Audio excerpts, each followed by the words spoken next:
Like, call the meeting to order and Mayor Foster, I believe you have the land acknowledgement.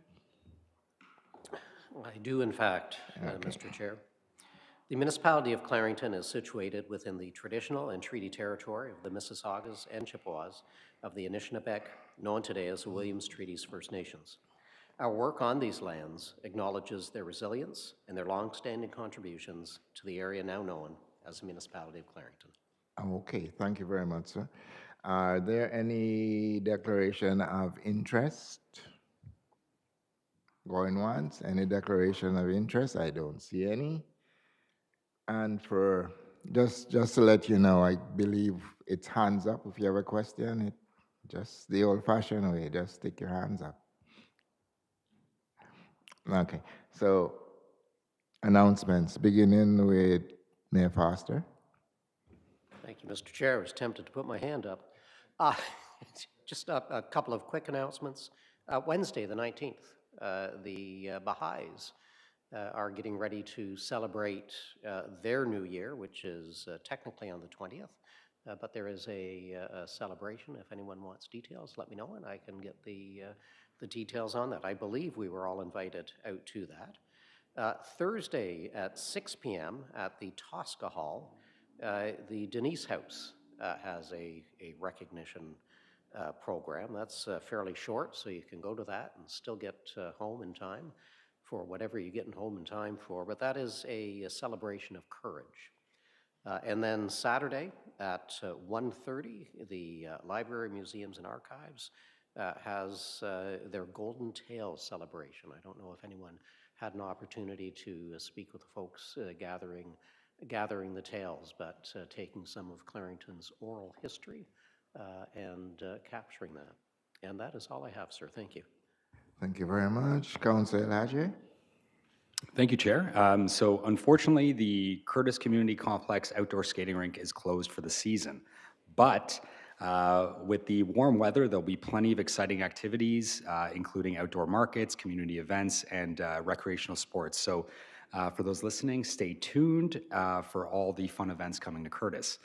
Also on Saturday, March 22nd at 2 p.m. At the Curtis Library, there will be an exciting engineering outreach workshop, and this is perfect for grades 5 to 8 looking to boost their STEM skills.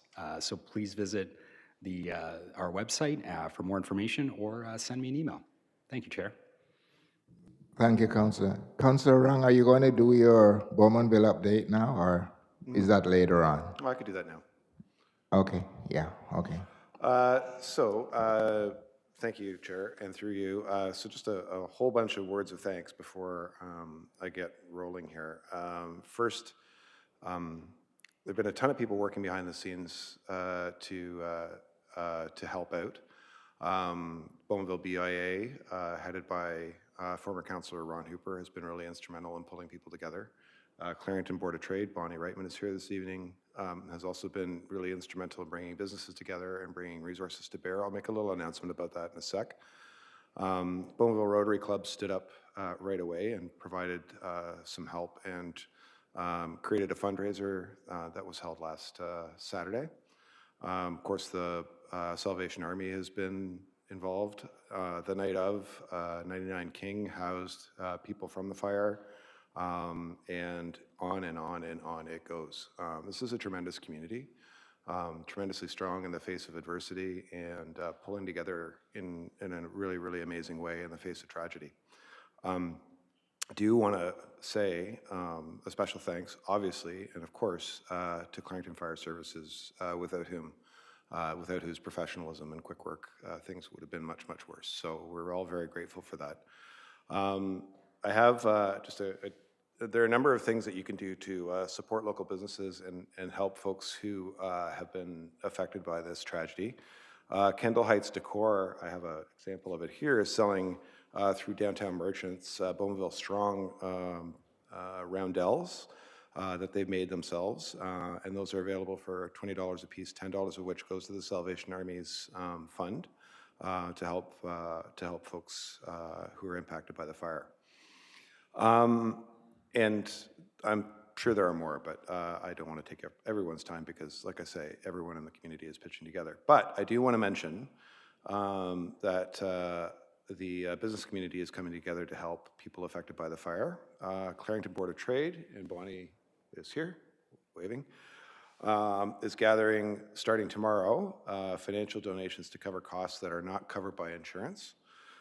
You can donate via Square or e-transfer starting tomorrow to April 16th. And if you're able, you can join this trusted community-driven effort to support our local businesses.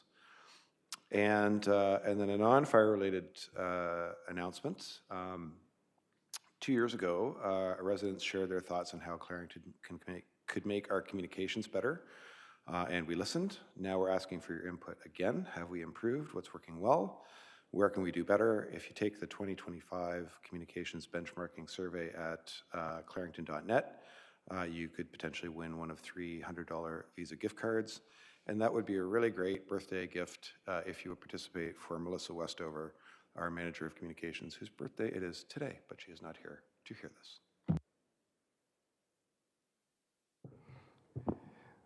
Thank you, Councillor. Councillor Trail. Thank you. Just a couple announcements.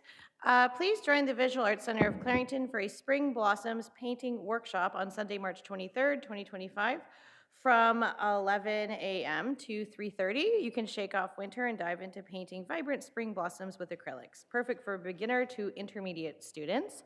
And you can also unwind and have fun with friends while sipping a drink and building with Lego. Chronicle Brewing, along with the Clarington Library, Museums, and Archives, invites adults to join in their drop-in Lego and Loggers event on Wednesday, March 19th at 6 p.m. Thank you.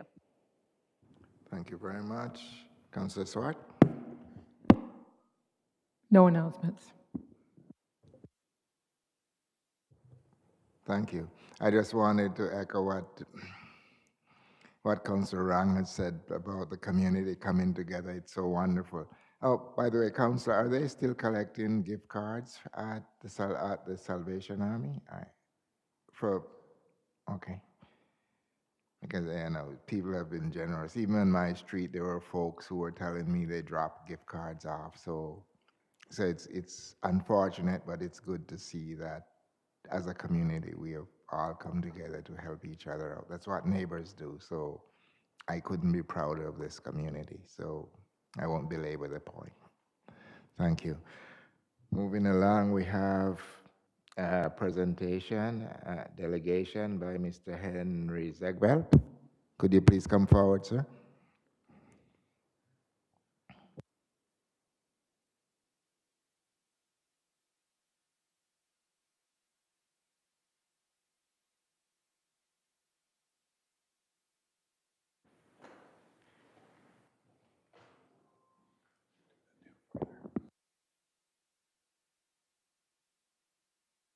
Mayor, councillors, Clarington staff.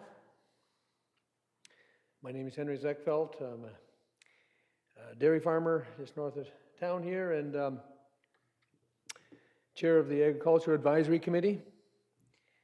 In my second year of bringing this report, and the committee is made up of 10 farmers, 1 Durham Regional Federation of Agriculture representative, and 1 councillor. And of course, very importantly, is the 2 staff that you provide, Sylvia, and presently it's Alicia. And their work behind the scenes is very valuable to us as a committee. And so we've had, you've all had the update, is that right? So I'm not going to read it all, but I'd like to highlight a few things, like the goals is to encourage and support agricultural industry as an important part of the municipality's economic base and as a valuable contribution to Ontario's food supply. As Regional Chair John Henry said, agriculture is a key economic driver. And And someone else said that agriculture is the number one economic driver in our region. So it's 1,200 farmers in the region, 400 in Clarington. Second goal is to protect and enhance the municipality's rural character.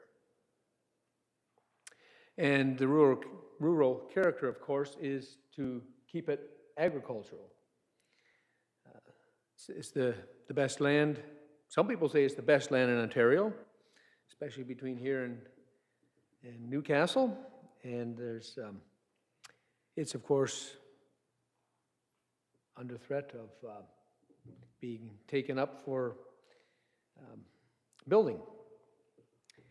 And so we would encourage the population to go up rather than out. And I see there's some high-rise developments has been in the news anyway in the past year or two.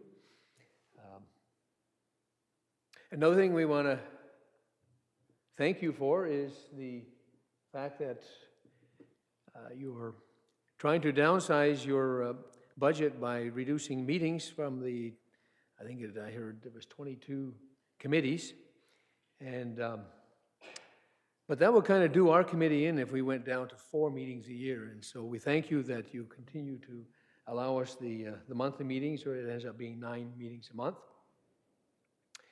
Because with agriculture, there's always issues that pop up, and if we try to do that quarterly, it would soon,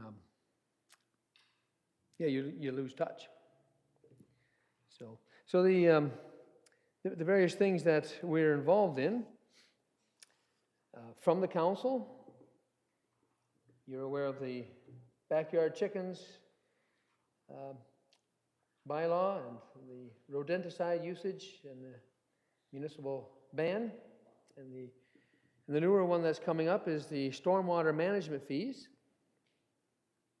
So we're, I know you're in the beginning of looking into what that would mean for Clarington, and so we're very interested in staying up on that issue as well.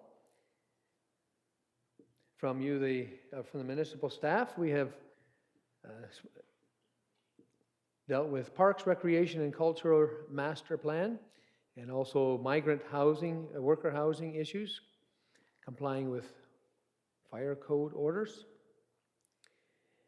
and it's migrant workers are very important to, especially the fruit, vegetables, and greenhouse growers in this municipality. We have a number of them, and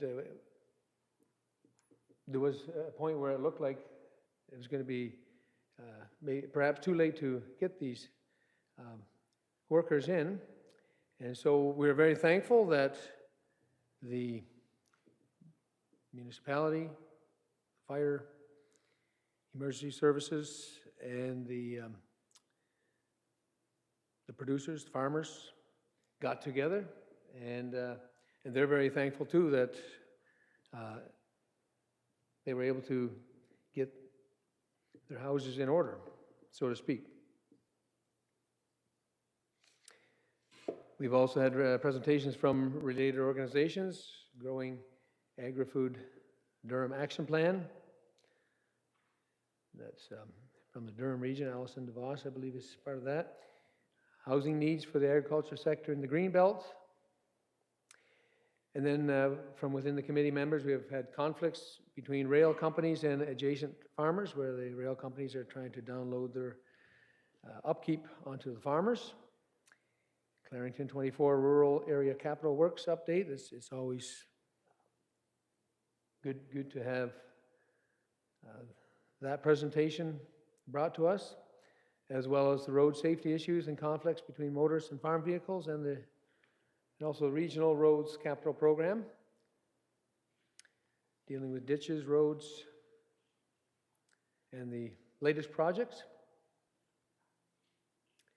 We've had some presentations to the committee, 4 farms, market garden training, by Michael Longarini.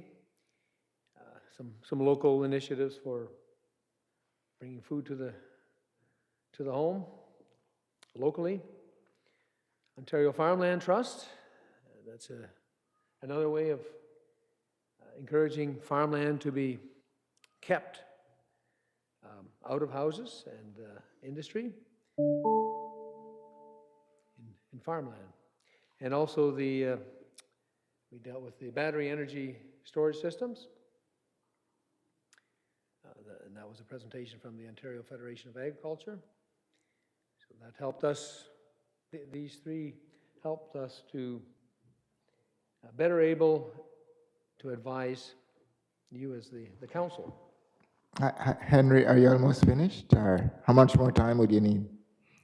Oh, how much time do I have? You need a couple more minutes? Oh, if I could, yeah. Okay, we'll need a motion. Mayor Foster and Councilor El Hadji, all in favor? Okay, go ahead. Okay. 2 more minutes, thank I you. better motor here. All right, so then we support several organizations you see there. We're working on our work plan for the new committee. The updated, we've had 4 new appointments again.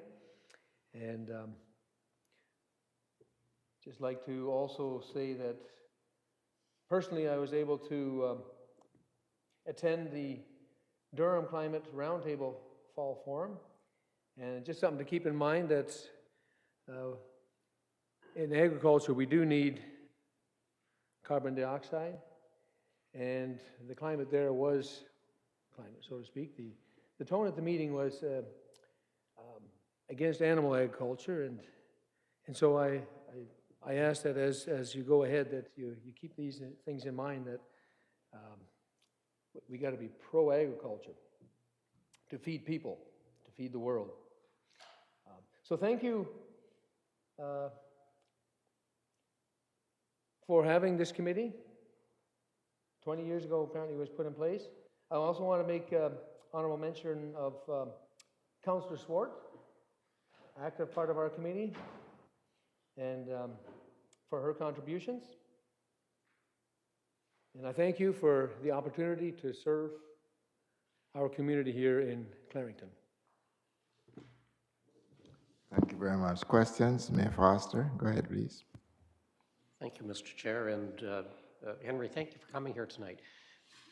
You have repeatedly thanked Clarington staff and council, which is greatly appreciated. I hope you and your members know how much we appreciate the work that you are doing. Now Clarington is unique outside of Durham Region in terms of having an Ag Advisory Committee.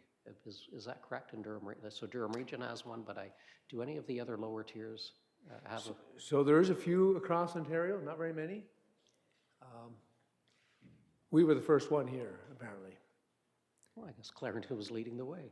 And the point of the committee is to take expert advice. We are not farmers around the table. How are we doing in terms of taking that advice and turning it into meaningful action where it needs to happen? Oh. Yeah, I know. So we have, so when it comes to the expert part, we do have a good committee of farmers. Yeah, we have some new additions again this year, and we've had our second meeting, and I really appreciate that together we can work on this. How is Clarington listening? Some would say on the committee, we've got to listen better. And at the same time, I think of the rodenticide ban. It's advice, right? And that you didn't follow it. You have that prerogative. You're trying a trial with your municipal buildings. I know around the farm, it would be not a good thing to have a rodenticide ban, because you can try to, the first step is to make it so that rats can't get into buildings. Well, that doesn't work on the farm. I know there's, we discussed this at the last meeting. When it comes to building permits, that's becoming, one of the attendees, or one of the committee members said, the application toward the building permit took 3 months, even though everything was in order. And it's unduly long when a barn, the sheep are, in this particular case, it was a sheep farm, and they're coming, and we got to get building. And there was, what else was on that? So was it the building permits?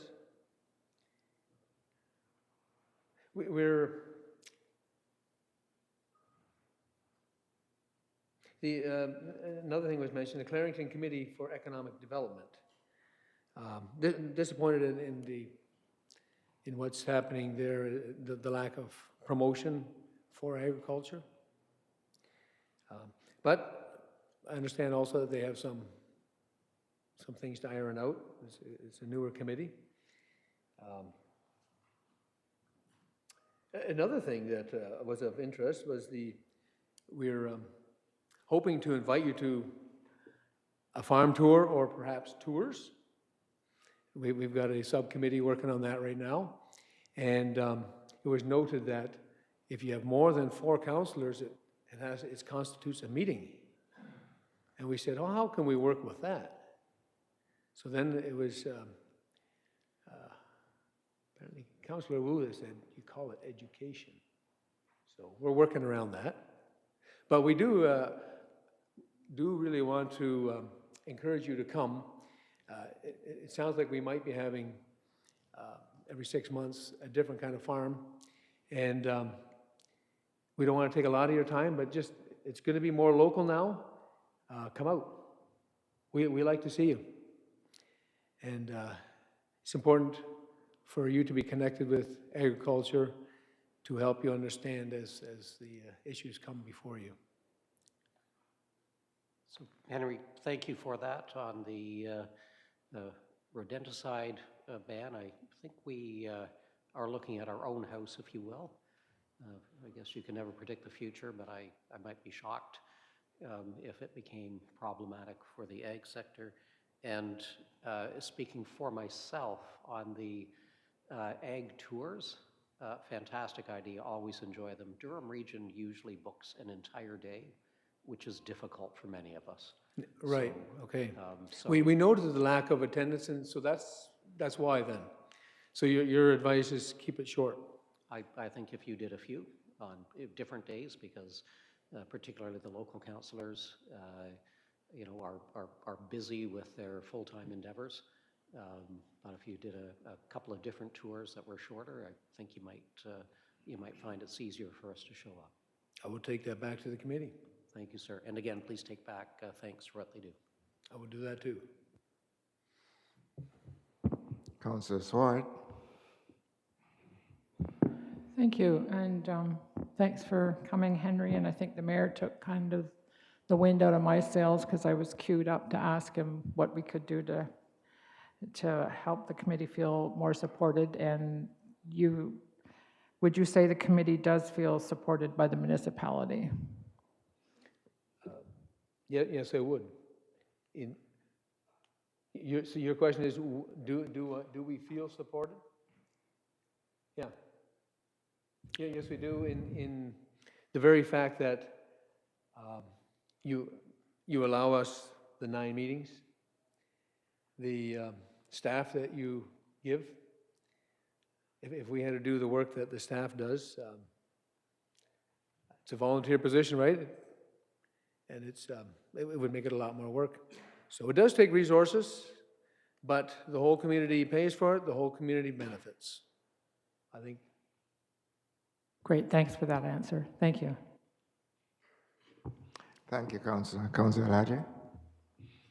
Thank you, Chair, and thank you, Henry, for the update.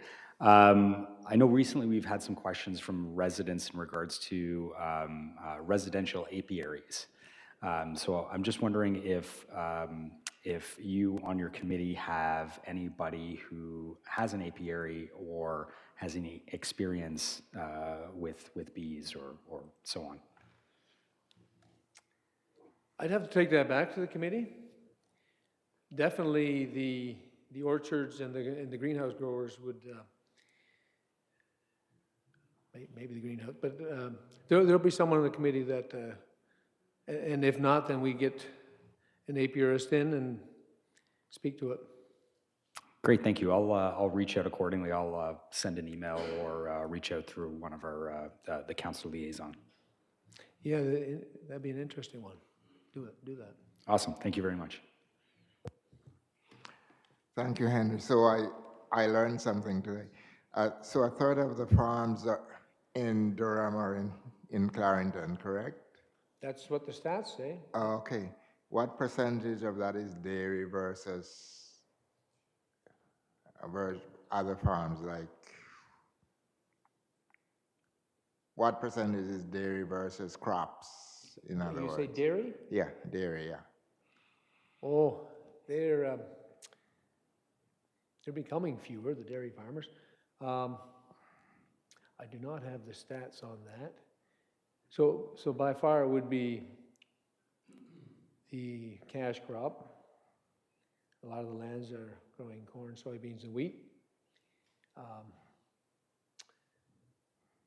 Yeah, I'd have to ask the milk committee there, and they know the stats as far as how many farmers in Durham, and then if you're looking for Clarington, in Clarington itself, there are probably only half a dozen dairy farmers. Okay. I would think. Yeah, and you mentioned the length of time it took for permits. I am sure that might have been because we were short-staffed. I believe that will improve. Would you like to comment on that, Mr. Lyon? Thank you. So through the chair, I'd be happy to chat with you afterwards, Henry, and get also the name or address of any of those building permits, because we are actively looking at all of our processes to speed them up, and we're looking at how to do that. And I know I've come to the committee as well and chatted, and I'd be happy to come back as well. Okay. May I respond to that, Mr. Chairman? Yeah, okay, go ahead. I was thinking of it when Mayor Foster asked about the building permit was one thing, but the aspect of when you get the inspector in and the inspector doesn't know how to read a blueprint. They have it upside down. The competence. So that's something that's got to be addressed here too. I know inspector can't be informed on everything, because 5 years ago I built a silo, and the builder had to teach the inspector what it was, what a silo was, and how to read the blueprints and all that. So that's something to consider also. No, thank you for that. That's very helpful, as we're always looking at ongoing improvement and also areas for ongoing training for our staff as well. So I'd be happy to chat with you afterwards about this. Good, and don't go anywhere. I believe I missed Councillor Wu. Go ahead, please. Yes, and thank you. And my apologies, Henry, for missing your presentation. So I might be repeating myself. One of the concerns you mentioned, a rodenticide, and I don't know if you went into a discussion on backyard chickens, and especially more so now with the issues of avian flu, bird flu. Is that a discussion that you have with the Agriculture Advisory Committee? We had the discussion, and our recommendation was not to, for those reasons. There again, we respect the council's decisions. Yeah, well, and don't get me wrong, I certainly understand the seriousness of it. We don't want to see $5 a dozen eggs, $5 US a dozen eggs like they're experiencing south of the border. My other question, and again, you might have touched upon this, because the migrant workers are starting to come back in. And is that something that amongst the group or the ones that you're speaking with that we're navigating that? I see it on your work plan for 2025 too. So it has been addressed. There was, some producers had to have workers by January, and they were trying to get permits already last fall, and it was mentioned that the municipality didn't address it as soon as they could have. And then, so then the committee got involved and got everyone together at the table, the fire services, which was a big part of it, and the planning department and the producers got them together at one table and hammered it out. Everyone realized the importance of it, and they made some temporary exemptions to allow it to happen. So part of the issue there is the fire services have a provincial code that they go by, and that's been applied now, and so they have to put thicker firewall in, and quite an expense to these producers, but they were willing to go ahead with it, but they couldn't get the permit. So anyway, they're very thankful for the working together, and now their next step is to speak with the fire services and try to get some of these codes addressed. And you recognize a lot of that has to do with, let's say, people safety. And yeah, it's unfortunate, and I think you're very well aware, not just with the migrant workers or farms, but just in general, where our fire inspectors are going out, and we've seen fire here in Bougainville and a fire in Oshawa, and if we can at least provide, and would you agree, that level of time to be able to evacuate or escape before things become worse? And like I say, with the migrant workers, same idea, that you never know. No, that's right. Yeah, yeah. There's a reason for these code changes. And my last question, and amongst your discussion, how many of your group or the farmers were impacted by the rail companies and the private crossings, and suggesting that they could be subject to having to put in level crossings at quite an expense to the farmer? So from our committee, if you're asking just about the committee, we have, I believe, only one committee member that has a rail through their farm, and it impacts a crossing on the farm. But if it's put onto the farmers, it's not really a fair, because there's great expense involved with that. Yeah, my understanding, I think in the letter, was $700,000 to $2 million. So it all depends what kind of crossing. Yeah. If you're talking about an arm, yeah, that could be very expensive. Okay. If you have any concerns, I have a contact with CN, and we've dealt with one farmer, and there's let's say a temporary reprieve. So we can talk about that. And I can bring that back to the committee as well. Okay, thank you. Thank you for all you do. Likewise. Thank you, Henry, for excellent presentation. Very informative. I need a motion now. Receive with thanks. Second, Mayor Foster, you do it second. Questions or comments? All in favor? And that's carried. Thank you. So we have no consent agenda, we have no unfinished business, no new business. What new business? Yeah, sorry, Mayor Foster does have a motion, sorry.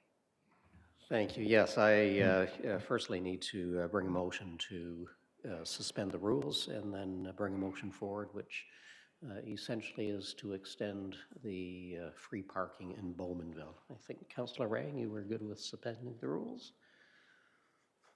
Okay. Questions or comments? All in favor? Okay, and I think And the that's carried. clerk has the motion. And the motion is on the screen. So the motion is, I think, self-explanatory. We suspended charging fees for parking in Bowmanville to make sure that people came down, understand that the businesses are in fact still open, as well as being impacted, both businesses as well as some of the residents with the closure of the street. This simply extends that. I will take an opportunity to try to do what Councillor Rang did in terms of thanking individuals. So I can tell you that on the morning of the fire, got a phone call from Durham Region, and that was John Henry. John Henry immediately was whatever Clarington needed, and certainly Community and Social Services stepped up immediately. Got a text immediately from MPP Todd McCarthy, and many of you will have seen Doug Ellis downtown wandering around making sure that things were as well as they could be. Ron Hooper, I was going to say Councillor Hooper, Ron Hooper, down there against constantly, as well as all of you. So we had support from our MPP, great support from Durham Region, the departments in Durham Region, our staff, awesome. And the problem in thanking folks is you miss individuals, but so many people actually stepped up and actually helped. It is heartwarming. Thank you, Mr. Chair. Thank you very much. So the motion. So I see Councillor Rang as a seconder. Are there any questions? As the mayor said, it's self-explanatory. Councillor Wu? Yeah, and again, I apologize for my tardiness. Yeah. And it might have been mentioned in announcements, but I just want to add on to what Mayor Foster did say about the fire and all the, if you want to say, responders that took part and tried to, I guess, certainly fire services. And fire services, when I left, they had been pouring water for 15 hours, and I had left and they were still pouring water. But I don't know if it was mentioned about one of the establishments. And basically, that's the one at 99 King. And you can imagine, around about midnight, they're ready to close up. And then this happened, and they stayed open, and they were, if you want to call it, a warming center, because it is winter, nobody else is open, and they took in the first responders, the fire, the police, whoever, and also the residents that had to evacuate their premises. And they looked after them as best they could until other services could arrive, like the Durham Region Transit. And but again, then Rome came along, and they just opened up. And again, supporting those that required even a washroom. So, but like I say, if I'm repeating myself, I apologize, but I don't think it can be said enough how grateful we are. So, just I hope we can acknowledge and recognize those that step forward and out of the goodness of their heart, that just shows what kind of community we have. Thank you. Thank you, Councillor. Mayor Foster? Are you wrapping up, I guess? Well, I am sort of. We're going a little bit afield Yeah. here, but for everyone's information, we as in the municipality will be looking at how we try to appropriately thank, whether it's some sort of event, but it is an exceptionally long list, but there will be work done to identify and recognize the efforts of organizations and individuals. I think that makes sense. We should do that. As for the motion, all in favor? Any opposed? There be none, that's carried. And so recess now, we don't need. A motion to recess until 6:30. Councillor Haje, Councillor Rang, questions or comments? All in favor? So we are back at 6:30.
Good evening, everyone. I call the meeting back to order, and it's public meeting, and I will turn it over to you, Mr. Clerk.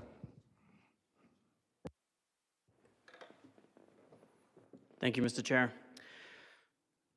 Agenda items numbers 10.1, 10.2, and 10.3 are our public meetings tonight.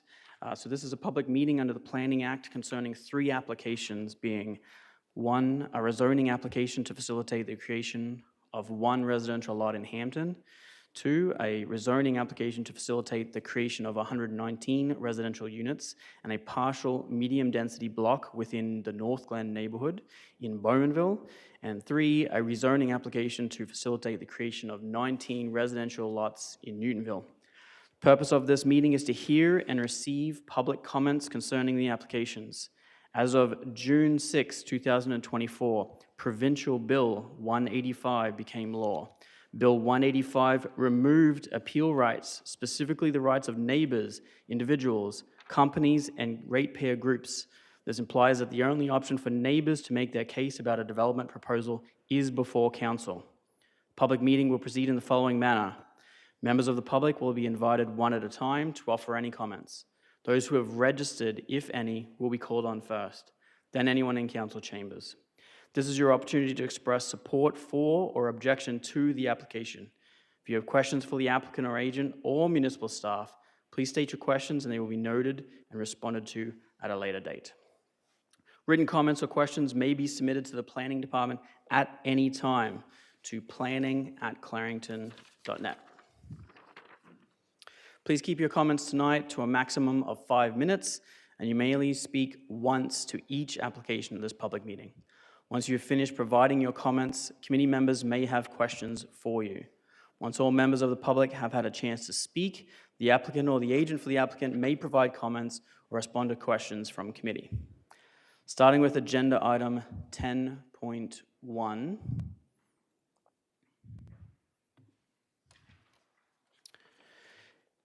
This is a zoning bylaw amendment to facilitate the creation of 1 residential lot on Ormiston Street in Hampton. File number is ZBA 2024-22.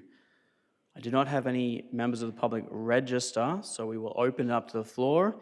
Is there anyone present that wishes to speak in support of or objection to the application? If there is, please come forward to the podium.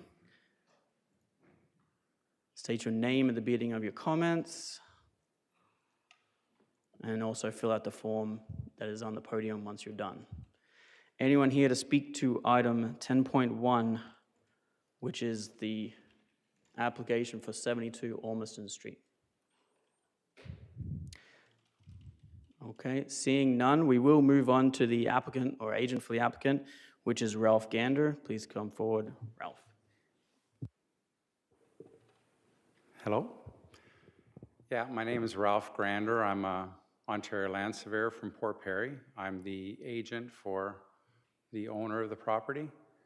In September, I believe we were approved for, we made 2 severance applications. One to take a piece of land from the property and add it to the lands to the east, and also to sever a lot fronting on Ormiston Street. So there's a bit of housekeeping to be done, which was to rezone the land from agricultural to residential hamlet. It's in the hamlet of Hampton, so it's quite straightforward.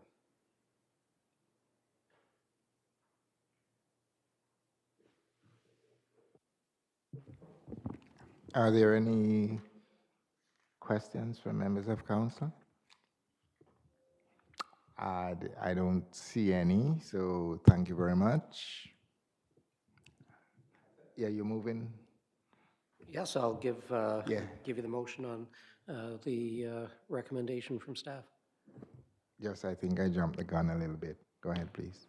Thank you, Mr. Chair. So that does conclude the statutory public meeting for application ZBA 2024-22. If anyone has additional questions or questions have not been answered, you can contact the planner on the file, Tyler Robichaud, senior planner at trobichaud@clarington.net. Now over to you, Mr. Chair, for the Okay. staff report. Mr. Mayor, you're moving that? Seconder for that, Councillor Haje. Any questions or comments on the report? There be none, I call the question. All in favor? Any opposed? There be none, that's carried. Over to you, Mr. Clerk. Yeah, you're done. Thank you, yeah. Thank you. Thank you, Mr. Chair. So we move on now to agenda item 10.2. And item 10.2 is a zoning bylaw amendment to facilitate the creation of 119 residential lots, as well as a partial medium-density block within the North Glen neighborhood in Bowmanville. File number is ZBA 2024-26. Once again, I didn't have any members of the public register, so we will open up to the floor. Is there anyone here that wishes to speak in support of or object to the application? If there is, please come to the podium and state your name for the record at the beginning of your comments.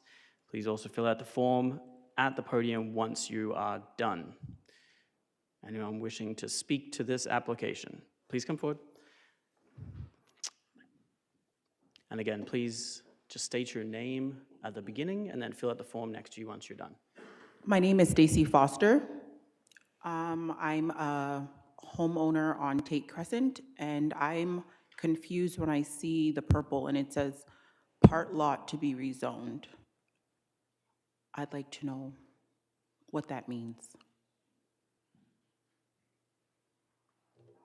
Yeah, go ahead, Ms. Lyons. So through the chair, I'm going to ask Nicole Zambri, our senior planner on the file, to outline that for you. Sure. The purple lots that you see there, they're partial lots. So part of their lots are in order to make it a whole lot, they have to merge with other properties that are outside the limits of the property, the existing property as it is today. So there's another subdivision. You can see the outline of those lots on the east side and surrounding the development there that will need to merge together with these lots that are being created to create a whole lot. So they're for singles, but they're just part lots that will facilitate in time a whole lot. They'll become a whole lot in the future. Don't go yet in case there are questions. Are there any questions? Oh, she's gone. Mayor Foster. Can you come back, please? No, she doesn't have to. But just to point out to the delegate that, and frankly for everyone here tonight, that if you have follow-up questions, you can phone staff, you can email staff. This is the beginning of a process, not the end of it. So if something isn't clear or that explanation wasn't clear, please feel free to reach out. Okay, is there anybody else who would like to speak to this application? Once again, please state your name at the beginning. Fill out the form when you're done. Going once. Okay, seeing none. We will move on to the applicant for the agent, which is Maurizio Rogato from Blackhorn Developments. Maurizio, just give me 1 second to get your presentation up.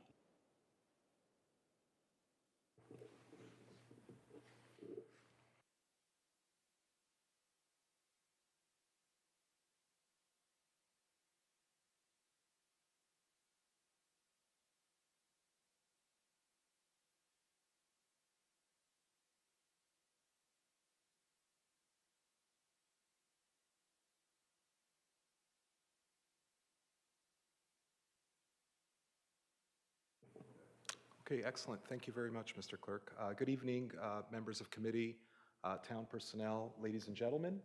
My name is Maurizio Rogato. I am the principal planner at Blackthorn Development Corp., representing the registered owner and applicant regarding the proposed zoning bylaw amendment. Accompanying the bylaw amendment is a draft plan of subdivision application as well. And I've prepared a brief presentation and of course am available to answer any questions. So staring at the first presentation slide, you'll see the location of the lands, otherwise known as Abe's Wrecking Yard, within the North Glen community. Public notice was issued in accordance with the Planning Act. And as mentioned as part of the clerk's introduction, what's before you is a zoning bylaw amendment that seeks to rezone several parcels of land together with various parts that surround the periphery of the plan for mainly residential use together with necessary infrastructure, roads, and a park block.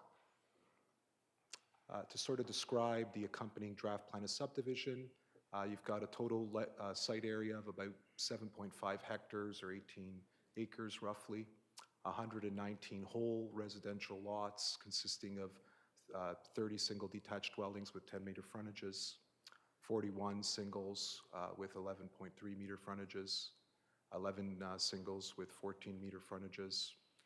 You'll see that there's 2 semis kind of south of the park, difficult to see there in brown, and 35 street townhouses together with a future medium density block, and as mentioned, the Central Park block.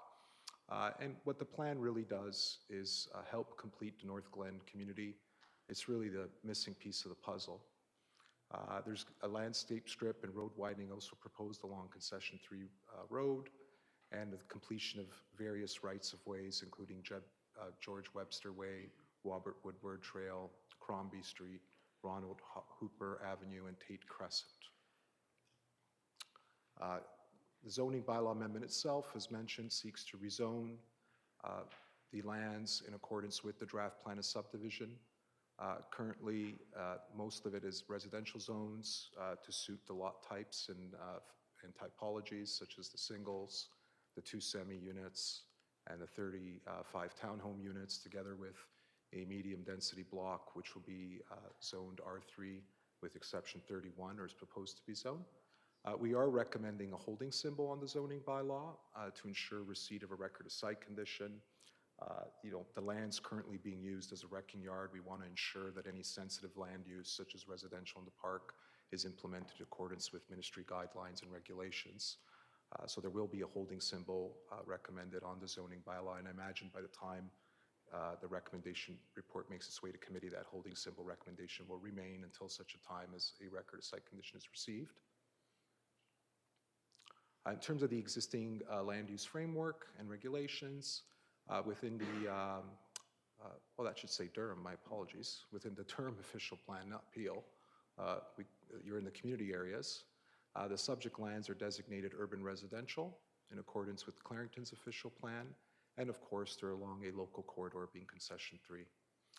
As mentioned, the lands are part of the North Glen Neighborhood Design Plan.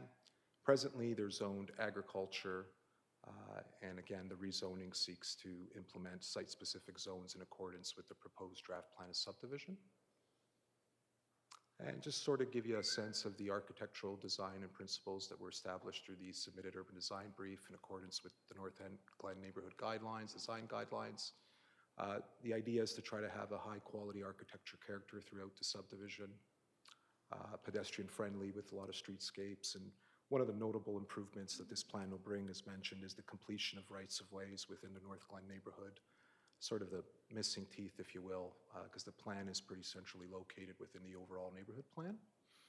There's some gateway lots. There's going to be some improved lots along the edges that will have heightened design.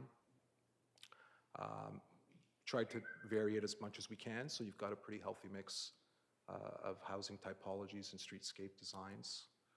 So that gives you sort of a sense. Those are some precedent images.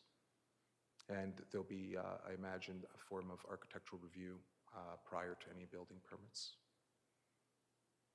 In terms of the next steps, as mentioned, we're really early on in the process. We're here this evening to take any comments, answer any questions as part of the public hearing. We did have an opportunity to review staff's report, and we agree with the report, and we're working already to sort of address some of the issues, notably the park block, looking to enlarge that slightly, and obviously deal also with the environmental issues and ensure that the site is fit for residential use and sensitive land uses. Once we get all the technical comments, like any other application, we'll work together with the municipality to address the same. And at some point, there'll be a recommendation report coming forward for committee and council's consideration.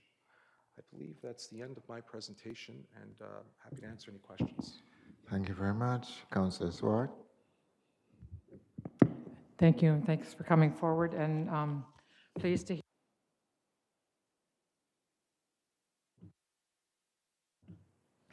looking to address the shortage on the park requirements.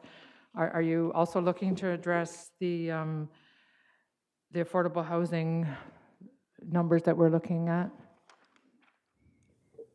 Through you, Mr. Chairman, to Councillor Swart. Yeah, so for the park block, there is a minor difference that we're working on to enlarge it to meet the threshold in accordance with the general guidelines. In terms of affordable housing, currently there isn't any proposed within the proposal.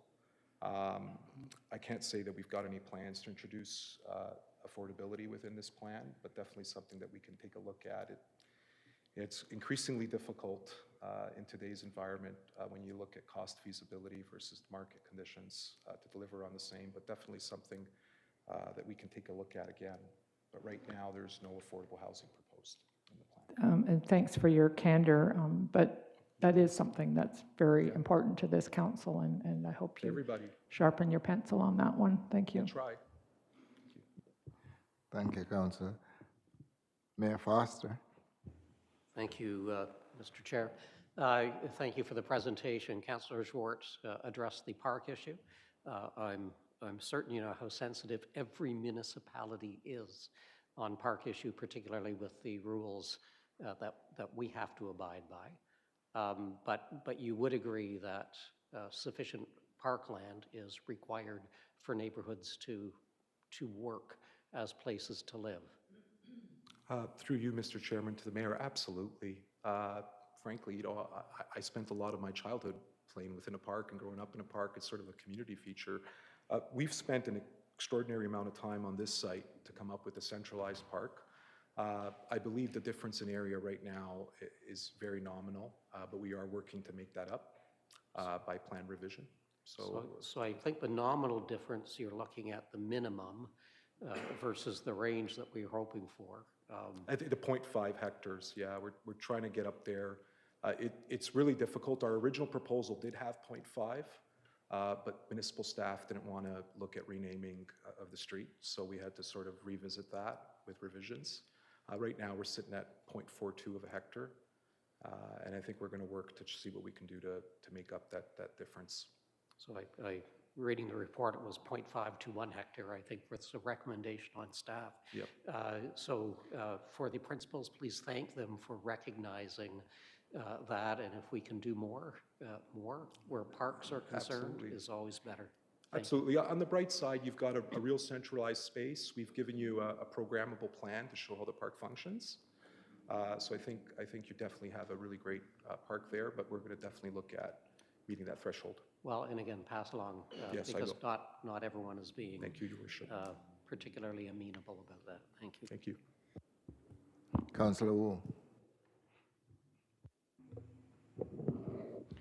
Yeah, through the chair, and thank you, Maurizio, for your presentation.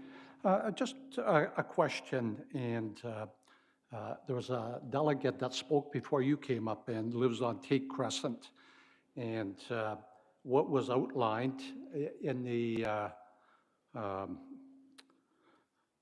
was it purple? And it's part lot to be rezoned, but there are a number of other areas. Does 1377019 Ontario Inc., Bowmanville Estates, own those properties? Yeah, so through you, Mr. Chairman, to Councillor Wu, I'd have to look at specifically which part lots you're speaking to tell you who the registered owner is, and perhaps I could provide you that offline. But in essence, what this plan does is it takes various parts that surround the plan, and we want to ensure consistency with the adjacent parts, as Nicole was explaining, to make a whole of a lot and ensure that that zoning matches up.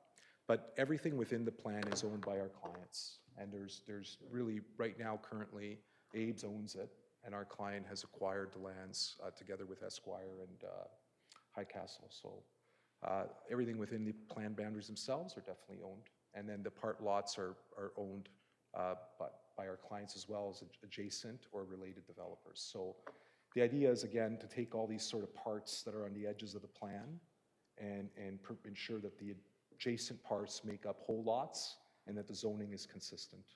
It's really a cleanup exercise, if you will. Yeah, the one that I was speaking more so, and there's a number of other areas that park lots to be rezoned. Yep. It's just the ones that are in front of Tate and the people that, Yep. the one young lady that spoke. So just give me an example. I mean, this is something for down the road, but would they be single-family homes, detached, or So I believe, what would your best guess? Or would they be townhouses? that I can provide you. In terms of the lots that the resident had mentioned, again, through you, Mr. Chairman, one second here. Well, in fact, they'd be right up where the park property is, that green. Yeah, those are singles for sure. I'm pretty certain. My screen's frozen here. I'll have to tell you what that is, but fairly certain that those would be single detached dwellings. One sec here. Thanks for your patience. Yeah, so these would be the ones along the west side of the park. Yeah. I believe there's an 11.3 meter single, and there could be two semis, the 9 meter product in the middle. And those are, the majority of those lots are already on outside the plans, so we're just providing the minor parts. Yeah, I see those that. lots. Okay, thank you. Are there any further questions from members of council? I don't see any. Thank you very much for the presentation. Mr. Clerk, go ahead. Thank you, Mr. Chair. That concludes the statutory public meeting for application ZBA 2024-26. If anyone has additional questions or questions have not been answered, please contact the planner on the file, Nicole Zambri, Senior Planner at nzambri@clarington.net. Mr. Chair, back to you for the report. Thank you. And the report is on the floor, which is PDS-13-25. I need a motion for that. Councillor Wu, seconded by Councillor Haje. Questions or comments from members of council? Councillor Swart. Thank you. So 10.13, the affordable units, are the delegate mentioned, or the agent mentioned how difficult it was. Are other developers coming up with affordable housing units within their developments? So through the chair, that is something that staff are pushing for on every development application that comes forward for residential. It is challenging on making pro formas work. It's something that I look forward to having further conversations with this applicant on to see if there's opportunities about whether there's a dedication of a unit to a nonprofit or some other option on what we could look at. But it is a challenging space to play in. And we've seen a lot of municipalities have been trying to look at what type of tools and options they can do to help support this as well.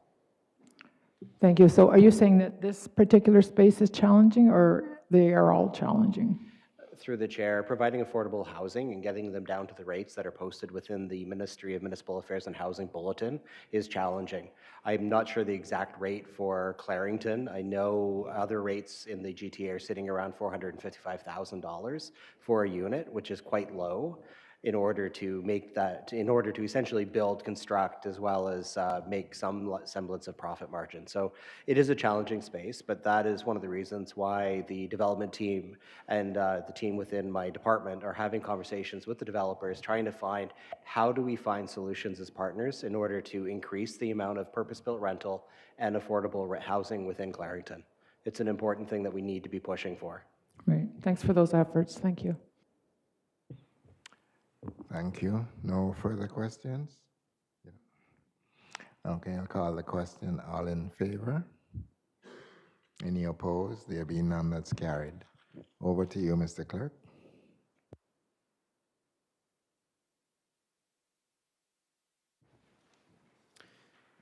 Thank you, Mr. Chair. We move on to item 10.3 on our agenda today. Okay, at 10.3 is a zoning bylaw amendment to facilitate the creation of 19 residential lots north of Highway 2 in Newtonville. File number is ZBA 2024-25.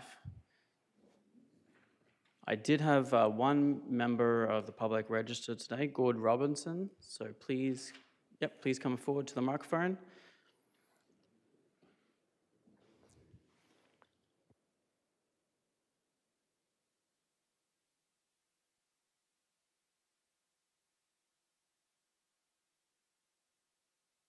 Our committee, staff, and general public. My name is Gord Robinson, and I'm here this evening with my wife Sherry, and we reside at number 10 Church Lane in Newtonville. We are not opposed to the future subdivision as it has been slotted for development for years, but we do have some minor concerns that we would like to have on record. We are concerned with the new homes, that they will match into the escape of Newtonville and not have 2- and 3-story houses that they're looking down on us, but just something that will blend into our community. There is no mention of a setback between the new subdivision and existing residential lots. Newtonville is not an urban setting. It is a village that has tried to retain some of the heritage of the original Clark Township. I ask that staff consider giving a 6-foot setback and an 8-foot fence so the residents that live there today have their privacy and not to be in court and right on top of us. I hope that the developer addresses the noise and dust bylaws and that all construction equipment enter and exit off of Regional Road 18 as laid out in the notice. I notice that there is no mention of a park in this development also. I ask that staff consider putting the cash in lieu of parkland into something other use that will enhance the village of Newtonville. I ask staff to consider fencing the stormwater pond. And my last closing remark is I am very glad to see that the exit to Church Lane and Grist Mill has been shut off because we don't need any additional traffic with our Ina Brown Park out there. And that's my concerns. I appreciate the opportunity to speak. Questions? Mayor Foster, go ahead. Thank you. Gord, good to see you. It's been a while. Thank you. You said a 6-foot setback is what you're? That's what I'm asking for. Okay, and fencing the stormwater management pond, we've had some success and I don't know if it's doable here, some success in not fencing them such that people can use it as an amenity.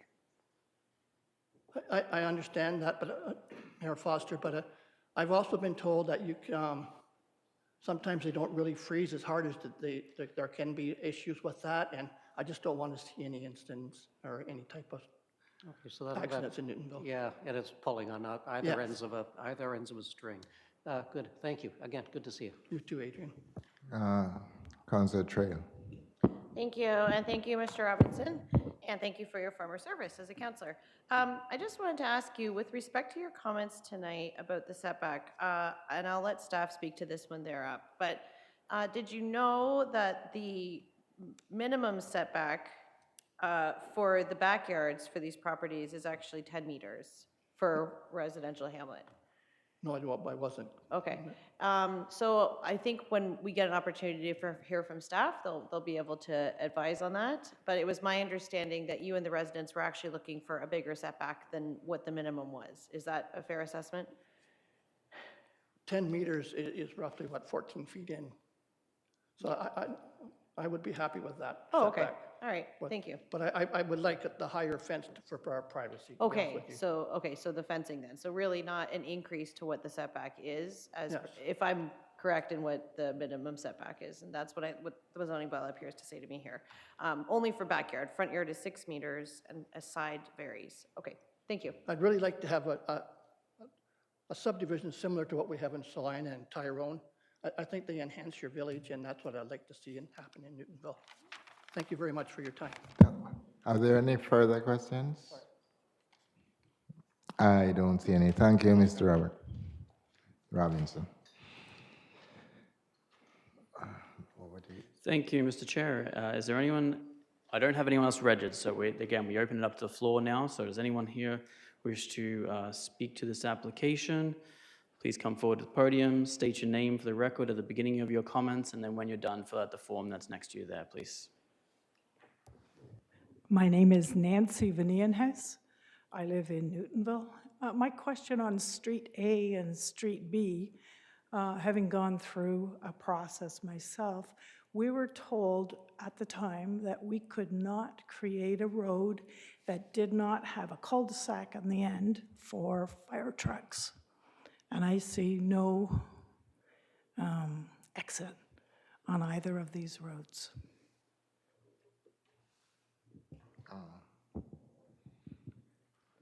Do you want to just do it, answer that? So through the chair, as this is just a statutory public meeting, this is essentially the raw information that has come in through an application process. Staff are circulating these applications and have circulated them to all of the departments, and they're being reviewed. So it'll be reviewed by emergency services and others in order to make sure it meets all of our requirements and guidelines. Okay. Any questions? There being none, thank you very much. So again, we open up to the floor. Anyone who wishes to speak to this application? Yep, please come forward. Again, state your name for the record, fill the form out when you're done. Hi, my name is Stephen Norman.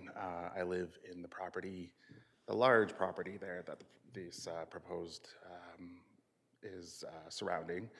A couple of questions I had, there's actually a document that was submitted, I think one of the slides on this file that had the future, or a proposed future development plan laid out there. I don't know if you're able to pull that up, but I wanted to get clarification on that, as there's a lot of assumptions, roads built in there, roads going directly through my property, and I wanted to ask a question about that. So through the chair, I would ask Tony Rubino, the senior planner on the file, to respond to this. She's online this evening. Okay. Ms. Rubina, go ahead, please. Thank you. Through the chair. So the roads will eventually continue as we see further development happen in Newtonville.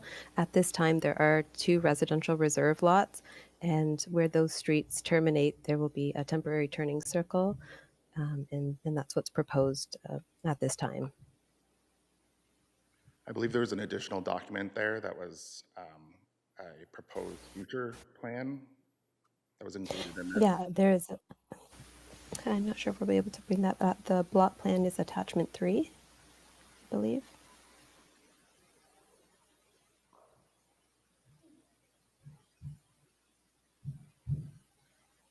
Are we able to bring that up, or did you want me to share my screen? Yeah, just working on it now, Tony. Okay, thank you.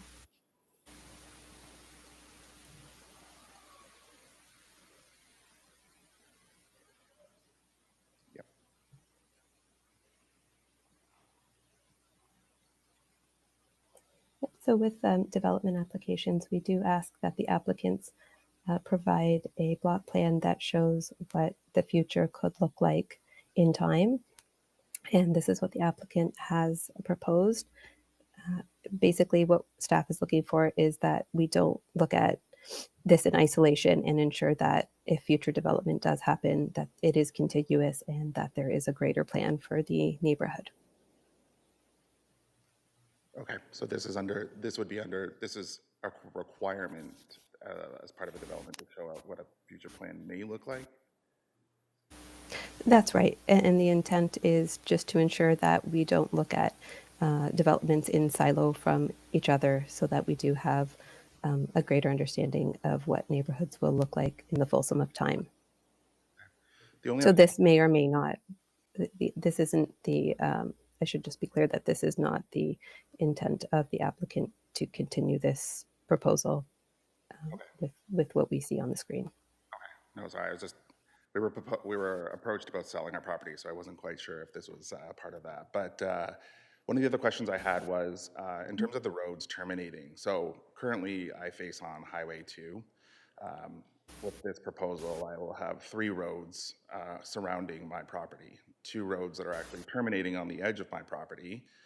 There is no sufficient border fencing or anything sort of protecting the property, as well as having what looks like about 3 units facing into the direct back of my property. So my concern is obviously around street lighting, lighting from houses that are going to be facing directly into the back of my property.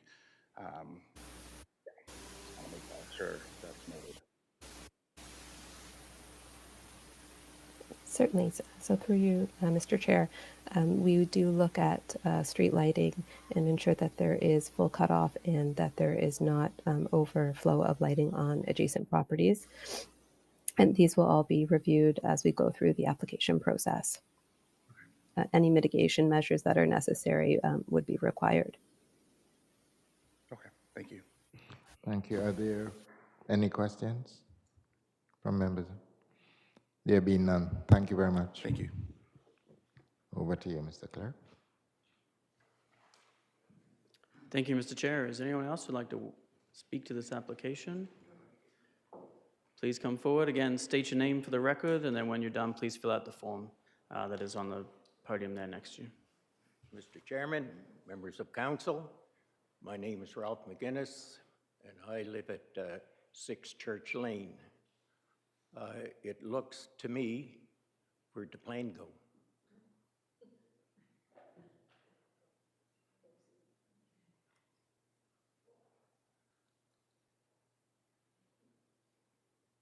Aha, there we are. 6 Church Lane. Now it looks like I'm going to inherit a sidewalk or walkway that's going to run the full length of my property. I'm not looking forward to be the custodian of that sidewalk.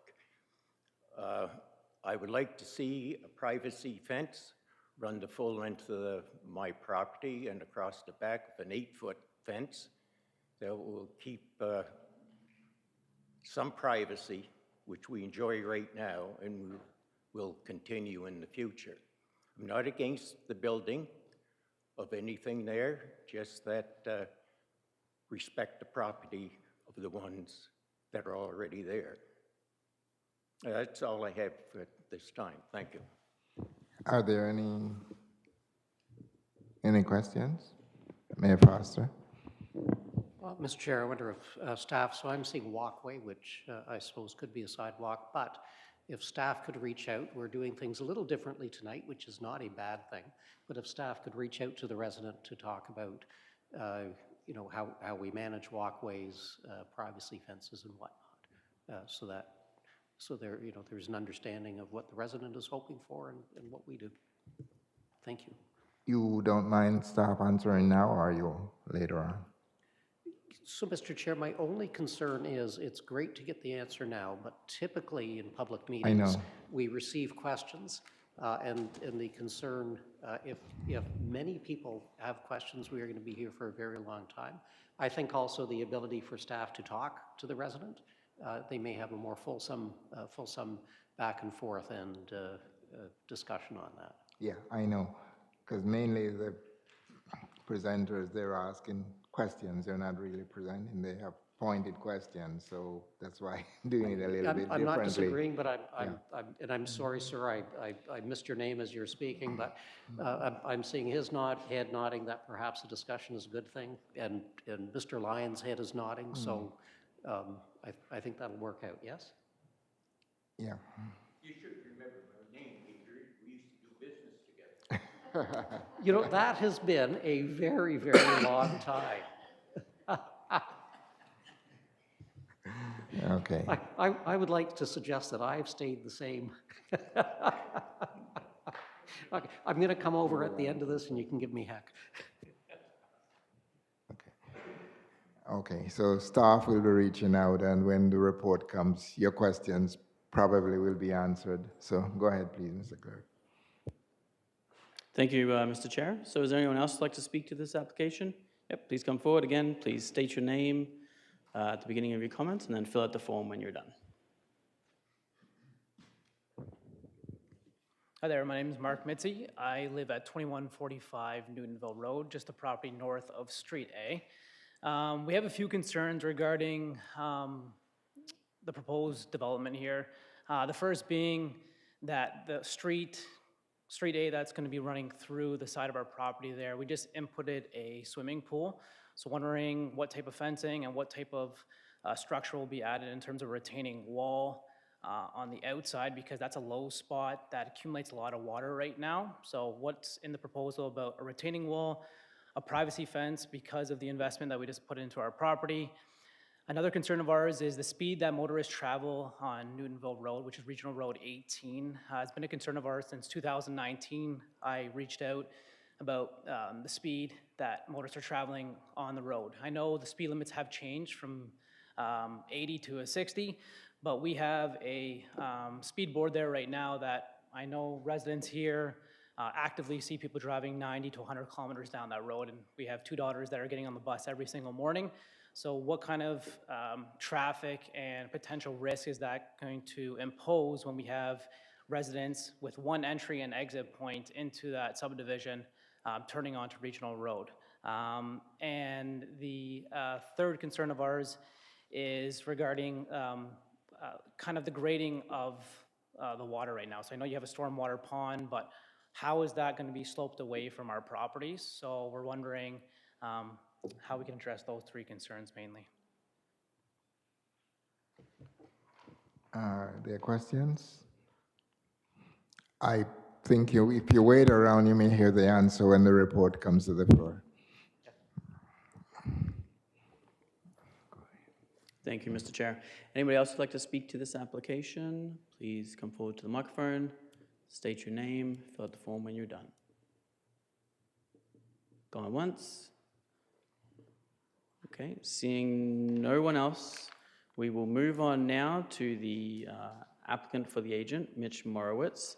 Mitch, please come forward.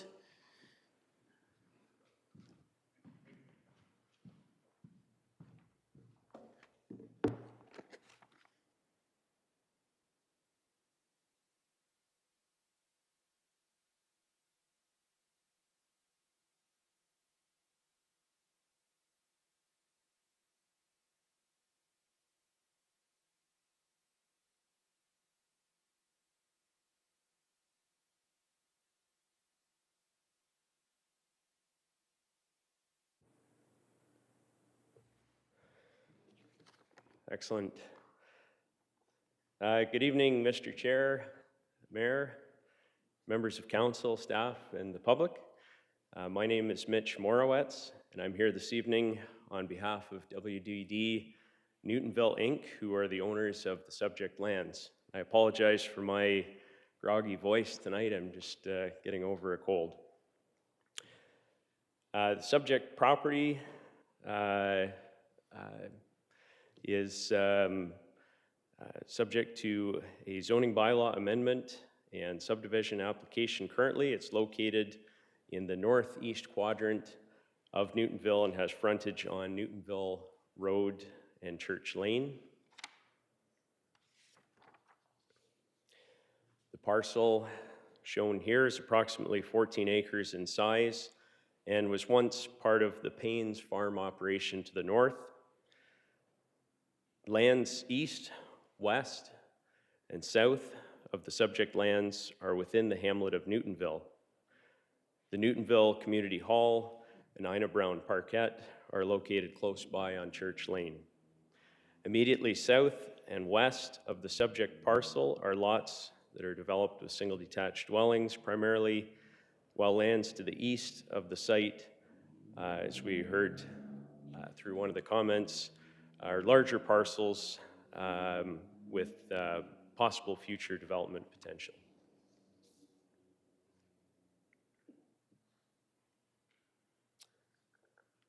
This site has long been designated hamlet within the Clarington official plan.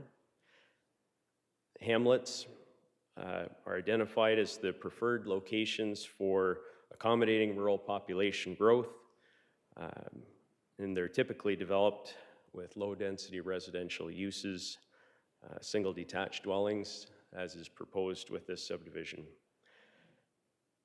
Newtonville is serviced with municipal water supply. However, lots rely on private septic systems for sewage disposal. The minimum lot size in Newtonville is 0.2 hectares, or half an acre, for lots on partial services, provided that a technical study demonstrates that this minimum lot size is appropriate.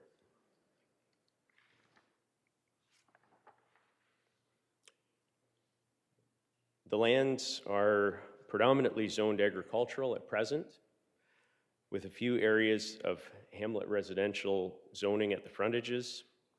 This zoning reflects the historic use of the lands and also acts as a holding zone for lands within the hamlet that have development potential.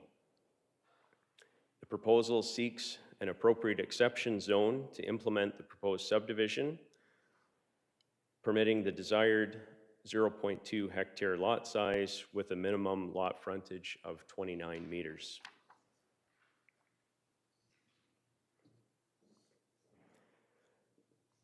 The proposed development pattern is a simple layout as depicted on this map. Street A intersects with Regional Road 18, Newtonville Road, whereas Street B is internal to the site and provides access to the southern lots shown here. Both Street A and Street B provide a future connection to other lands to the east should they ever be developed. A pedestrian walkway that could double as a secondary emergency access to the subdivision connects Street B to Church Lane. A stormwater management block is proposed in the northwest corner of the site, which is a low-lying area. The road right-of-ways are proposed to be a standard 20-meter width, and both streets A and B are planned to terminate at temporary turning circles, which would remain until the streets could be extended to the east in the future. A total of 19 lots are depicted on this plan. 2 of those lots at the ends of Street A and Street B would be reserved for temporary turning circles, meaning that 17 lots would be available for development.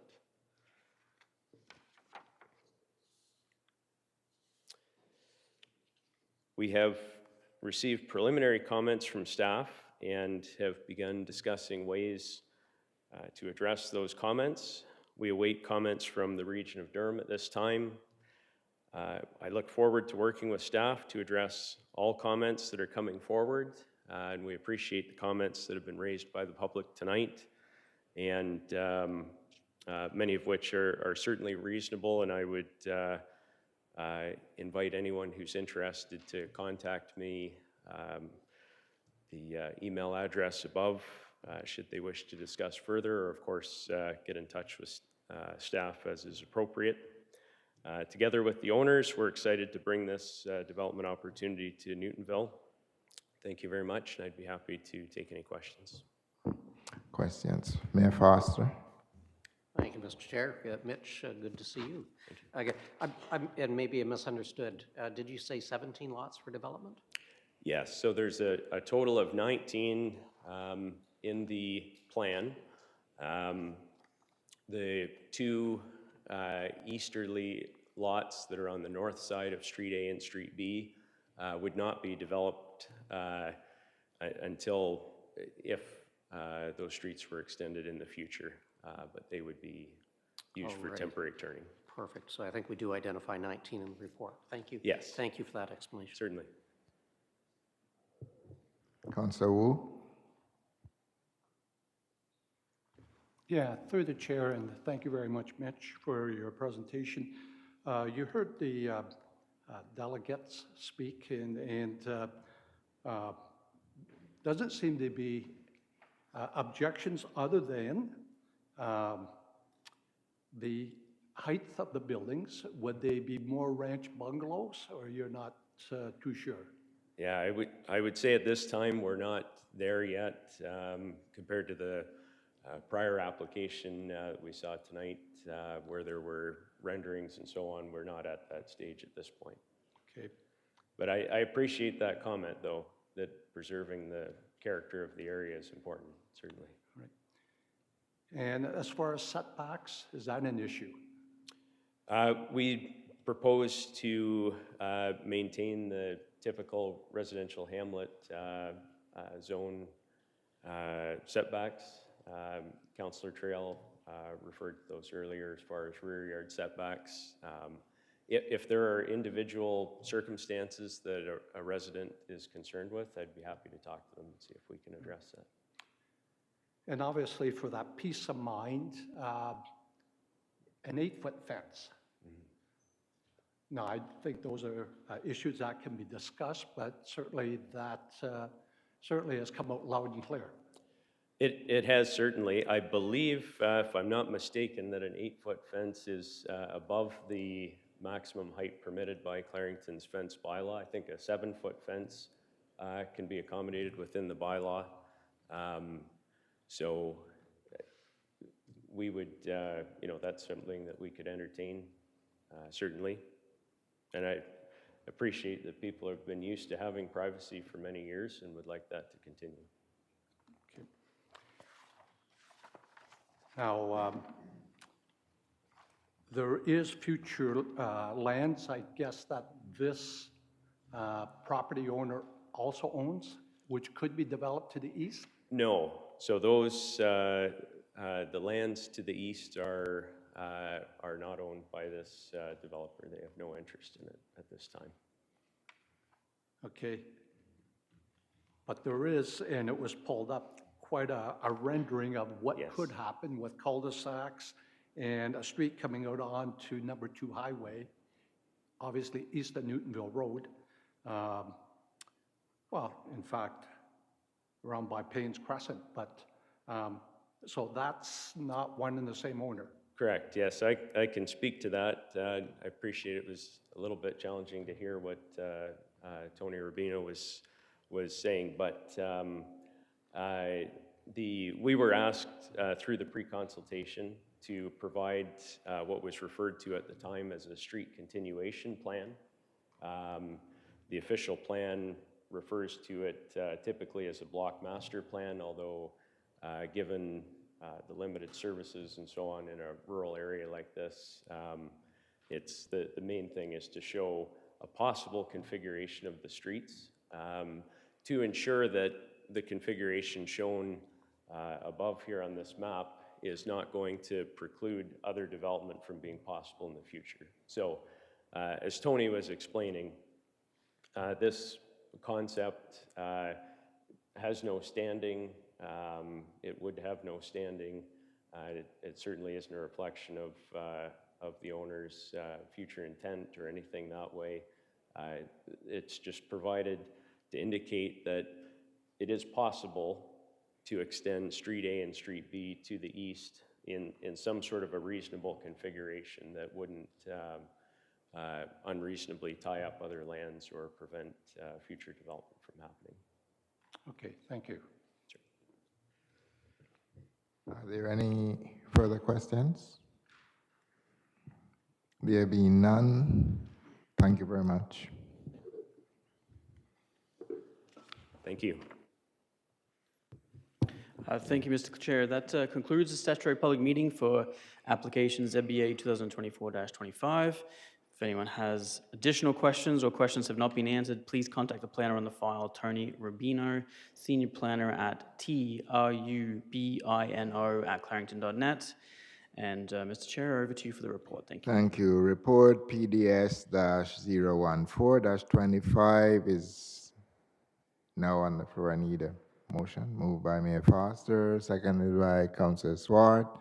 The report is now on the floor. Questions, comments? Councilor Wu. Yeah, through the chair, and if I can, I have, if you want to say engineering behind me, Karen Richardson. And in the report, attachment 2, engineering has no objection to the proposal. Development engineering is in support of an emergency access route. Now, can you clarify that statement? The development engineering is in support of an emergency access route. Is that the walkway? Ms. Richardson? Through the chair to Councillor Roux, yes, that is the walkway. It would serve a dual purpose. It would be a walkway for pedestrians to get the new development to get to the existing park. And then in addition to that, it would be a fire truck route if needed. So it would be quite wider than a multi-use path and an MUP then. So it's going to be basically like a roadway. So how do you stop other vehicles from going up and down there? Through the chair to Councillor Wu, there'd be what we call P gates. So they're shaped like Ps, but they're removable. So when the fire, if they do need to use it, they can remove the gates to get access. So that prevents the cars from being able to get through there, but it allows people, cyclists. So is this supposed to, and right below it is Clarington University Fire Services, so their concerns, so is this supposedly supposed to remedy their concerns? Through the chair to Councillor, it serves two purposes, right? It provides a pedestrian access to the park on Church Lane. That's the primary, and then the secondary, it addresses the emergency services requirement. That requirement is temporary until development moves further to the east, but we don't know when that's going to happen, so it needs to be put in place. Okay. And there was one question about fencing stormwater ponds. Is that something that we do now, is fence stormwater ponds? So recently the municipality has been not fencing the ponds, but it really is site dependent.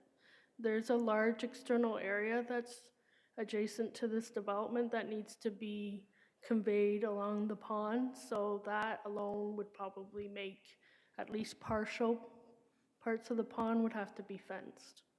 Probably along the side and the back of the pond, maybe the frontage along Street A could be left open. Okay, thank you. Are there any other questions? I don't see any. I'm going to call the question. All in favor? Any opposed? There being none, that's carried. Okay, so that there are no confidential items, so one other odd piece of business to go. Oh, Council Trail, you're moving that. So second, Council Haji. Questions, comments, all in favor? And that's carried. Have a good evening. Good night, everyone.